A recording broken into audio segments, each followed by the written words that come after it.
quero deixar uma palavra de Deus nesta noite para nós, no livro de Jonas,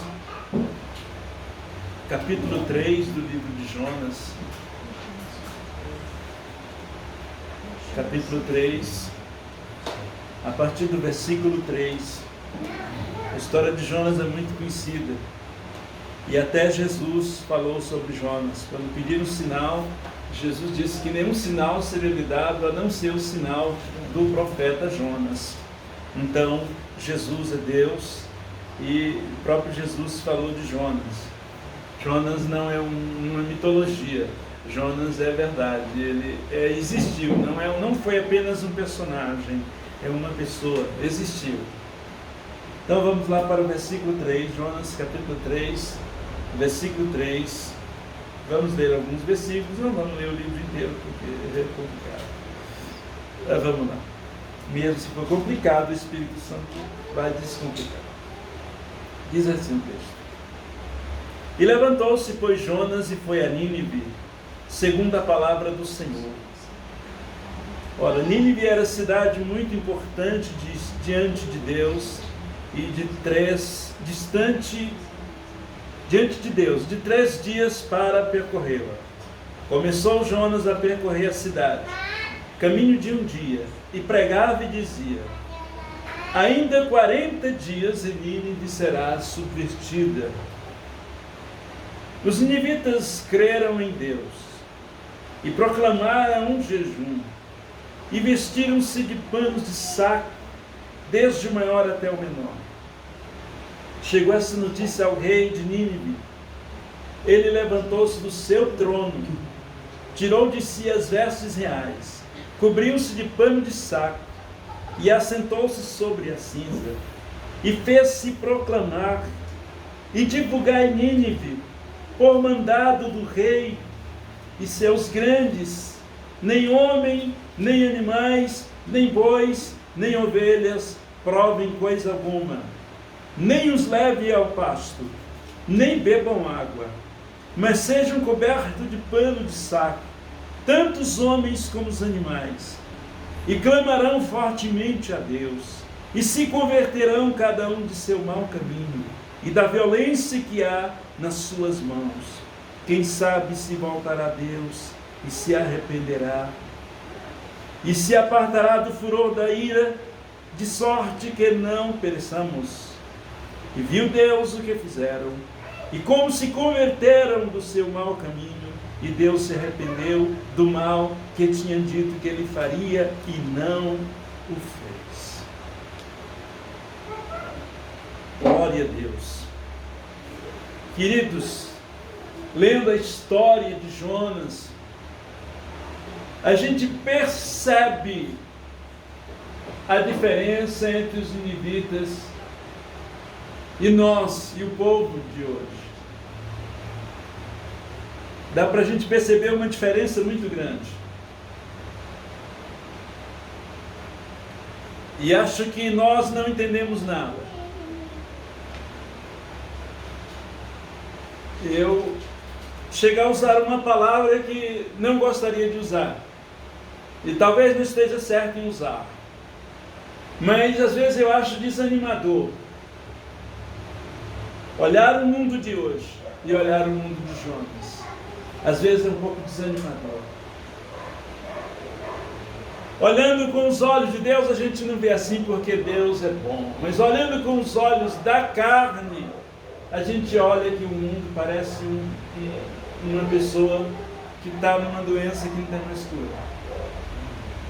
Mas olhando pelos olhos da fé, pelo Espírito, Deus é tão bom que eu acredito que Deus olha e Deus vê cura. Ainda, não diria para o mundo inteiro, mas para muita gente.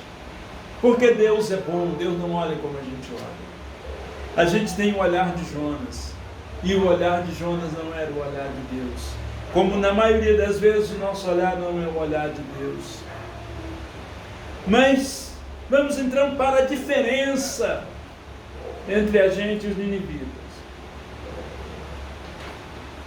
Se a gente pegar os dois mundos, mundo moderno, 2020, 2021, mundo de Jonas, Observe que com o mundo de Jonas, com a cidade de Nínive, Deus pegou até mais pesado. Porque Deus deu apenas 40 dias para os ninivitas.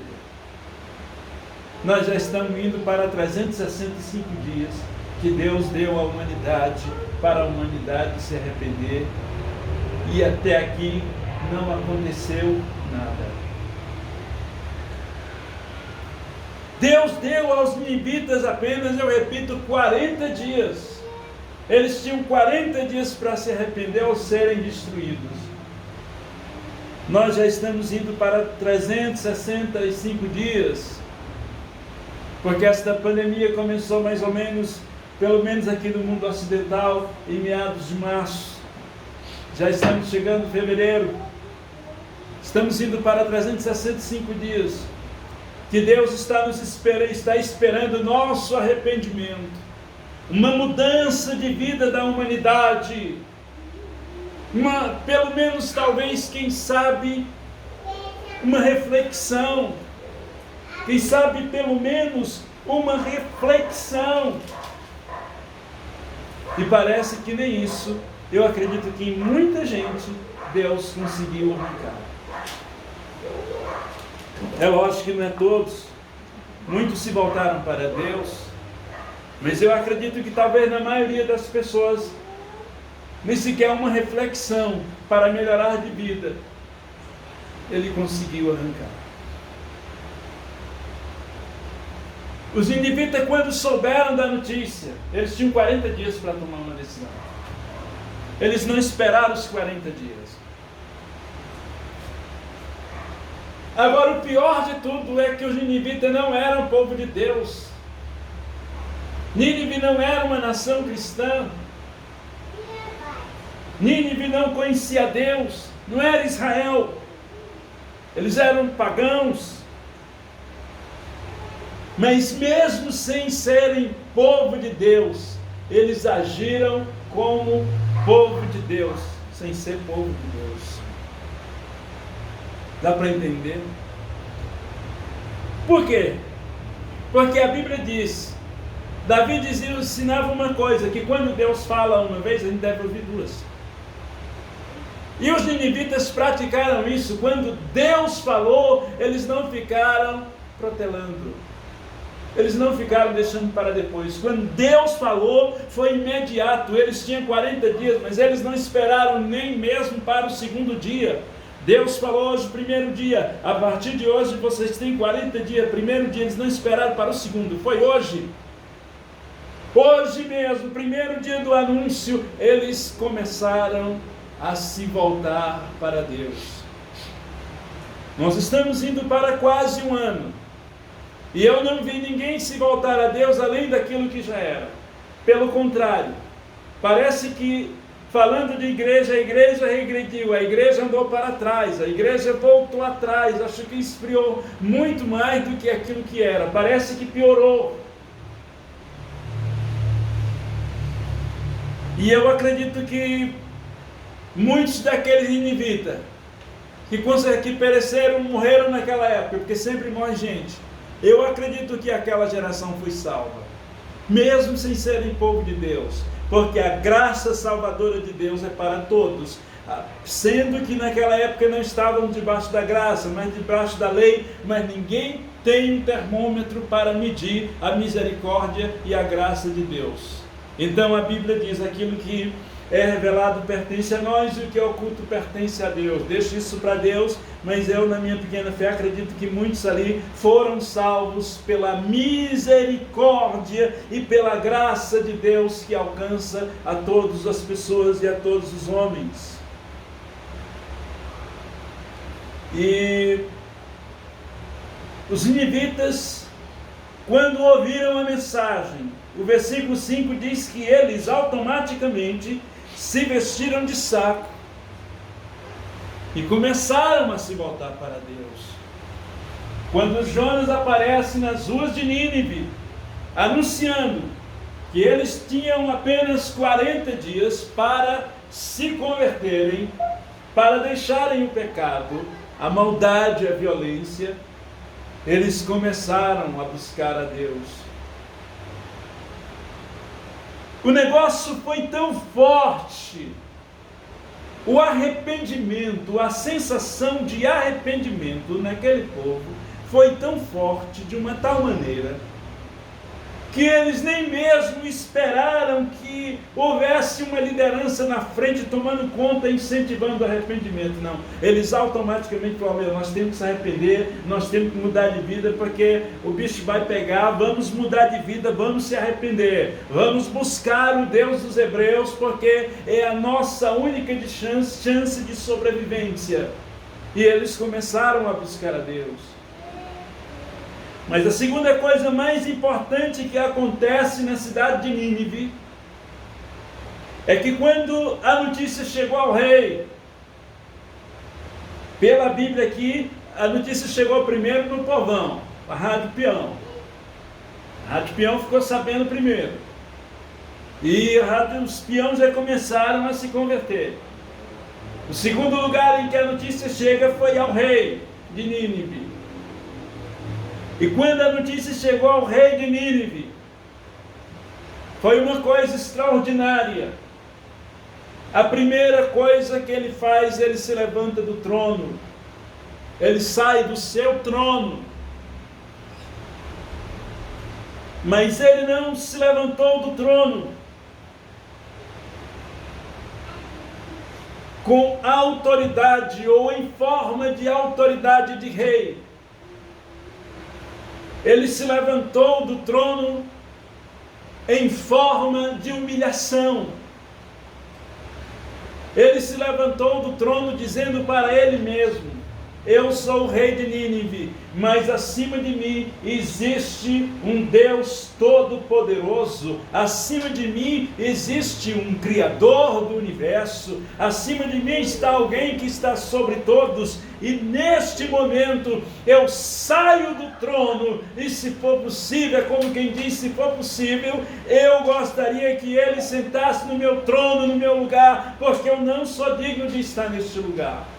Ele não disse isso, não está escrito na Bíblia que ele disse isso, mas eu acredito que ele se levantou do trono com essa intenção. Eu posso imaginar, eu posso entrar na mente do rei de Nínive, posso ver ele pensando, imaginando e dizendo para si mesmo: Senhor, senta no meu trono, porque eu não sou mais, agora o rei de Nínive é o Senhor. E aquele homem baixa um decreto de conversão nacional, um decreto de uma conversão nacional, começando através de jejuns e orações. Aquele foi o maior jejum da história da humanidade. Nem mesmo o jejum da rainha Esther teve o nível do jejum do rei de Nínive. Porque a rainha Esther, quando ela descobriu que os hebreus iam ser mortos, ela chamou o seu tio para avisar o povo do jejum, mas apenas o povo. Apenas as pessoas, os homens e mulheres, foram convidados ou ordenados pela rainha Esther para jejuarem. No caso do rei de Nínive, ele decretou que até os animais tinham que se abster de alimento e de água durante aquele período. Nem homens, mulheres, animais comeram nem beberam. Até os animais o rei colocou diante de Deus como sacrifício de humilhação. Um sacrifício muito parecido com o sacrifício que o apóstolo Paulo chama a nossa atenção em Romanos 12. Apresentar o nosso corpo em sacrifício vivo, santo e agradável a Deus. Nem em Israel tinha acontecido isso.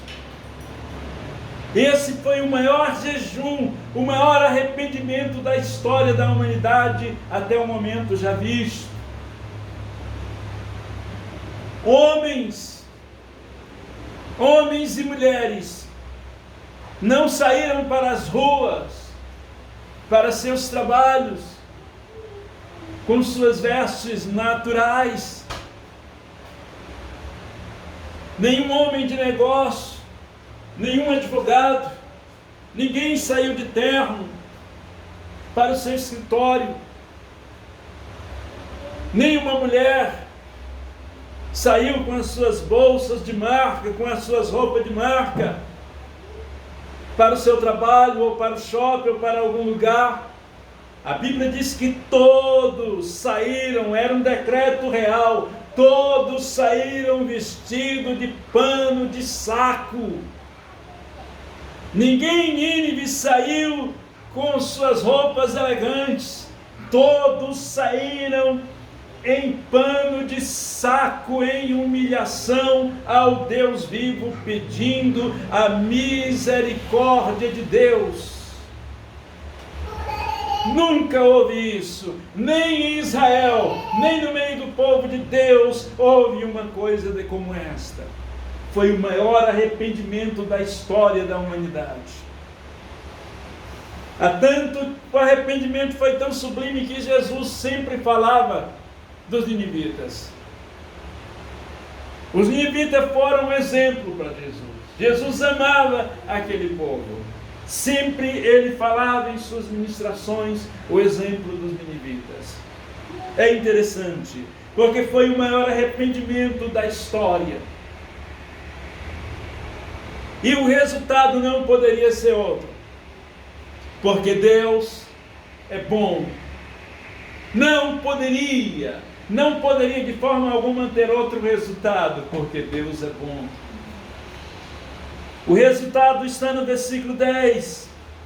E viu Deus o que fizeram, como se converteram. Olha aqui. E viu Deus o que fizeram, como se converteram do seu mau caminho. E Deus se arrependeu do mal que tinha dito que ele faria, e não fez. Não pense que os ninivitas eram bons, eles eram sanguinários. Os ninivitas eram malvados, perversos, sanguinários. Não é à toa que Jonas mudou a rota, mudou o endereço. Eles eram maus, mas eles se converteram. Eles mudaram e Deus se arrependeu e não fez o mal que devia fazer, e não destruiu Nínive naqueles dias, naquela geração. Aquela geração não foi destruída porque aquela geração se converteu.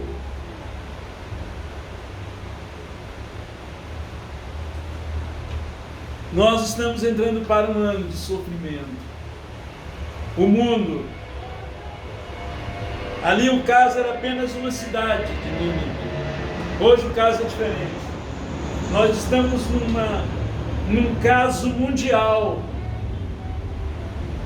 que atingiu o mundo. Mas até aqui nós não vimos, eu pelo menos não vi arrependimento. Eu já vi várias pessoas, até artistas, atores, atrizes, homens de negócios, dar entrevistas em jornais e revistas, que isso sirva para a gente melhorar, para a gente fazer uma reflexão, para a gente melhorar, as pessoas melhorarem mais. Mas eu até o momento, eu não sei se eu estou cego ou surdo, eu não vi nenhuma mudança na sociedade. Eu não vi arrependimento. A começar pela igreja, onde eu tenho mais afinidade para falar. A começar pela igreja, pelo povo de Deus, eu não vi arrependimento no povo de Deus. Basta a gente olhar que as igrejas, desde as evangélicas católicas, estão vazias há um ano.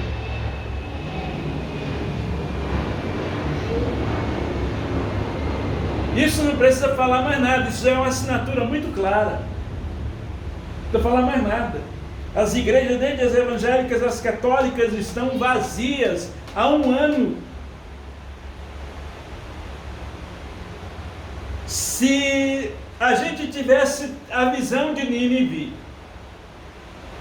se a gente tivesse o entendimento dos ninivitas, que o mundo está sendo julgado, que o mundo está passando por uma fase de juízo, as igrejas estariam abarrotadas de gente, mesmo respeitando o sistema de saúde, mas elas estariam lotadas, mesmo mantendo a distância, estariam lotadas, as calçadas, as ruas, estariam mesmo com ordem, mantendo a distância. Haveria crentes nesse momento pelas calçadas, pelas ruas, haveria telões em frente das igrejas, para não haver lotação de pessoas na rua se convertendo, buscando a Deus, chorando, se arrependendo, clamando ao céu, pedindo misericórdia pelo Brasil, pelo mundo.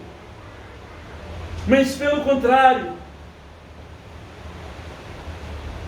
nós vemos uma igreja que parece que queria morrer e achou bom. Comparando mal a ação, olhando para a igreja cristã, pelo menos aqui no Brasil, dá a entender que é mais ou menos aquele cabo que trabalha morto de preguiça, ele não gosta de trabalhar, e aí o patrão manda embora, ele deu graças a Deus, perdi emprego, vou ficar em casa um ano, vou descansar agora, segundo desemprego, vou ficar em casa, vou dormir, vou aproveitar. Essa é mais ou menos a atitude da igreja brasileira. Parece que as pessoas deram graças a Deus essa pandemia para elas entrarem numa geladeira espiritual, se trancarem dentro de casa, ficarem em casa e não buscarem a Deus. Eu estou na internet, reverendo, eu vejo na internet. Internet é bom, mas não é igreja.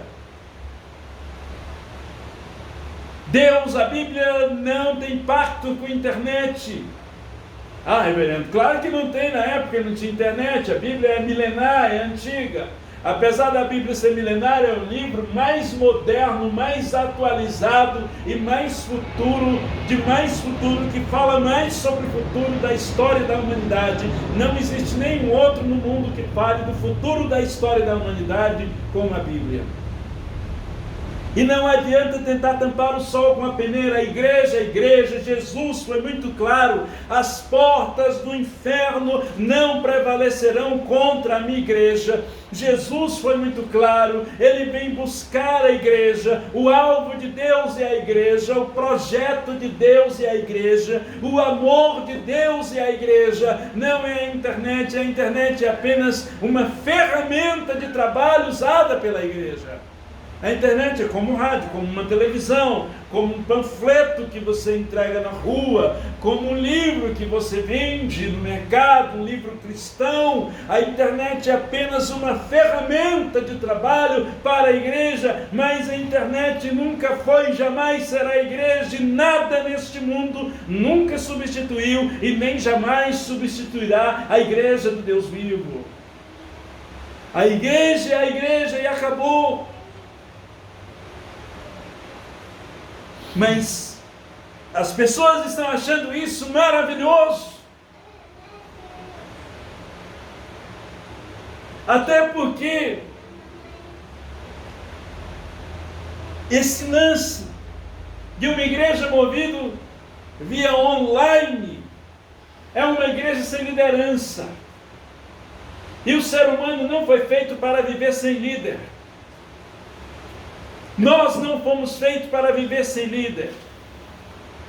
Liderança foi instituída por Deus, criada por Ele, projetada e criada por Ele. Não tem jeito, o ser humano foi projetado para isso. É só você olhar, cada família tem um líder. O que é o chefe da casa, o que é o dono da casa, a dona da casa, são os líderes. Começa dentro de casa. Você vai trabalhar, o que é uma empresa? Uma empresa tem um líder, uma empresa tem um dono, tem um chefe, tem um diretor que manda, que é o cérebro daquela empresa, que manda, que cria, que projeta, que cria visão, que cria projetos de avançar, de crescer, de prosperar. tudo na vida tem que ter uma liderança. Se não tiver, não vai para frente. Um país tem um líder, uma nação tem um líder, uma cidade tem um líder. Tudo tem uma liderança, até no céu é assim. Aqui é o projeto do céu, é um tipo do céu. É assim na eternidade. É desta maneira que as coisas funcionam. E quando, porque o que acontece? A igreja via online. Se eu tiver com vontade de ver, eu vejo. Quando eu tiver com vontade, eu vejo. Agora eu não quero ver a palavra, agora eu não quero ouvir a palavra. Agora eu quero ver um programa de TV, agora eu quero ver o Faustão. Agora eu quero ver o futebol. Agora eu quero ver o Palmeiras, eu quero ver o Santos. São Paulo nem fala que São Paulo comeu, não tem mais jogo. Agora eu quero ver o Santos, quero ver o Palmeiras, quero ver não sei o que, quero ver o Corinthians. Aí depois eu vejo.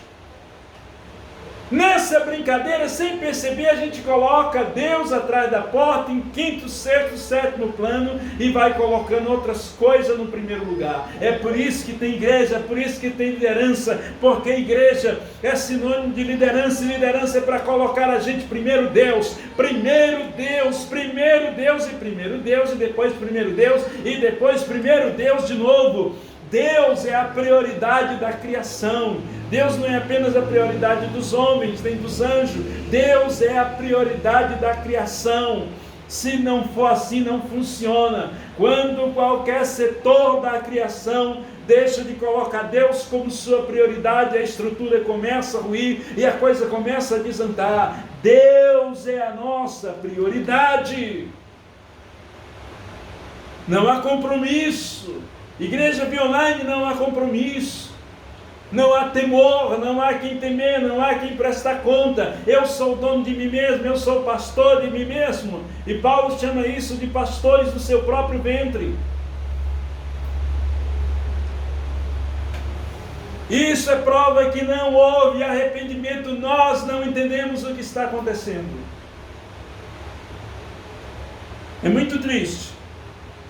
É muito triste quando nós vemos a nossa humanidade. Quantas pessoas morreram dentro desse espaço? Quanta gente dentro desse espaço sofreu? A gente sabe que esta pandemia ela tem duas faces, é como uma moeda. Essa pandemia ela existe e também tem a mídia que estica ela do outro lado. A outra face que é o estica. A face do estica, do projeta. A gente sabe que ela existe, a gente sabe que ela não é tão grande. Mas não podemos negar que milhares e milhares e milhares de pessoas morreram, estão morrendo.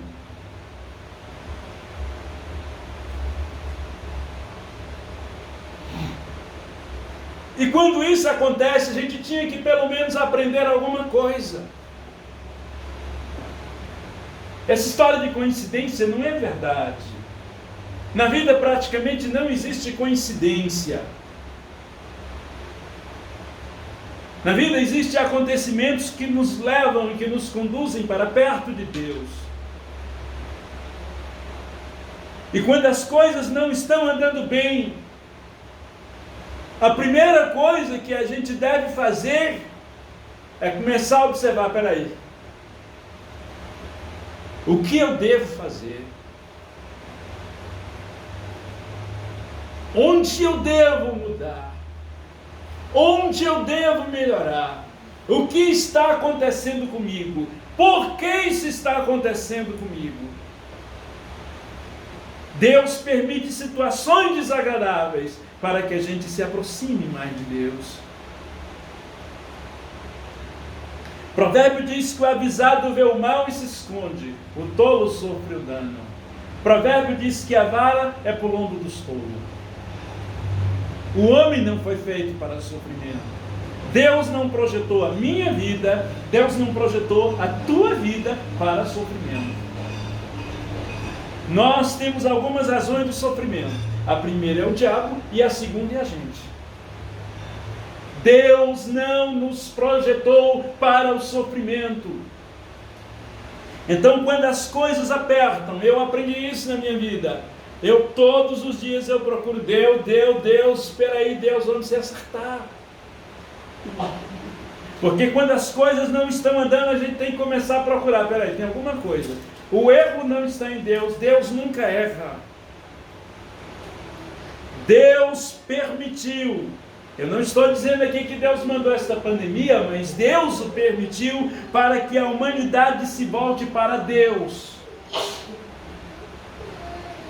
Mas nós nem o menos fizemos uma reflexão em melhorar, em se converter, em mudar os nossos caminhos. Nem mesmo isso a gente fez.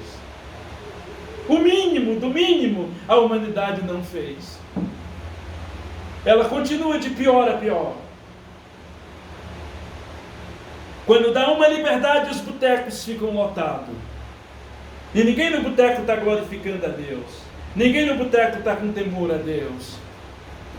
Dá uma liberdade, mas as igrejas continuam vazias, os botecos continuam superlotados.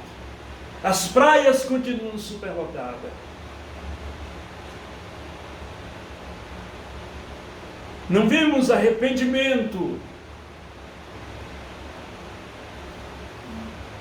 Mas está na hora da gente aprender com os ninivitas, ainda dá tempo. Ainda dá tempo da gente aprender com o povo de Nínive. Começar a partir de hoje, botar a nossa boca no pó, como diz lá em Joel, e clamar a Deus, e pedir misericórdia, e quem sabe o Senhor se compadeça de nós e nos abençoe. Está na hora da gente clamar. Está na hora da gente fazer a nossa parte. Somos poucos, mas para Deus não existe número. Deus é poderoso. Está na hora da gente clamar, botar a nossa boca no pó e pedir a misericórdia do Senhor, que Ele tenha misericórdia da nossa vida, da nossa casa, da nossa família, dos nossos filhos, como teve misericórdia de Nínive. E eu tenho certeza que o Senhor alcançará a tua casa e a tua vida, a tua família. Os ninivitas se converteram. O mundo continua de pior a pior. Ninguém se converteu, ninguém se arrependeu, ninguém deixou pecado, ninguém fez nada. É lamentável quando nós observamos no Brasil a diferença entre os ninivitas e nós é de um abismo. Olha, o rei de Nínive se levantou do trono e decretou um decreto de arrependimento. No Brasil, os nossos líderes aproveitaram a pandemia para fazer política e para passar a mão no dinheiro público. Olha a diferença. Aproveitaram o juízo de Deus para piorarem. Nós estamos pior do que Sodoma e Gomorra. Nós estamos pior do que Ninivita. Estamos pior do que Sodoma e Gomorra. Estamos pior do que os homens nos dias de Noé. Nossa liderança aproveitou o juízo de Deus para piorar. Aproveitar o juízo de Deus para ter uma oportunidade de voltar à corrupção, de voltar a se corromper, de roubar o dinheiro público. Enquanto o dinheiro público é roubado, homens e mulheres estão morrendo, sufocados nos hospitais, muitas vezes, como quem está morrendo afogado. Olha o estado da nossa terra, olha o estado do nosso país. Estamos ao contrário. A igreja brasileira deveria, esta hora, eu não deveria estar pregando aqui. Os pastores de suas igrejas grandes não deveriam estar pregando. Deveriam estar nessa hora com a igreja inteira de joelho. O Brasil deveria estar nesse momento com a igreja inteira de joelho, clamando, buscando a Deus. Não, as igrejas estão vazias. Eu entristeço muitas vezes. E eu repito, me perdoe, Senhor, mas às vezes é desanimador. Quando a gente vê aquelas pessoas, eu vou falar do meu povo, porque Paulo disse que nós temos autoridade para julgar o de dentro. O de fora a gente não tem, mas o de dentro a gente tem. É lamentável quando nós olhamos o nosso meio, no nosso povo, como diz o R.S. Soares, no nosso meio.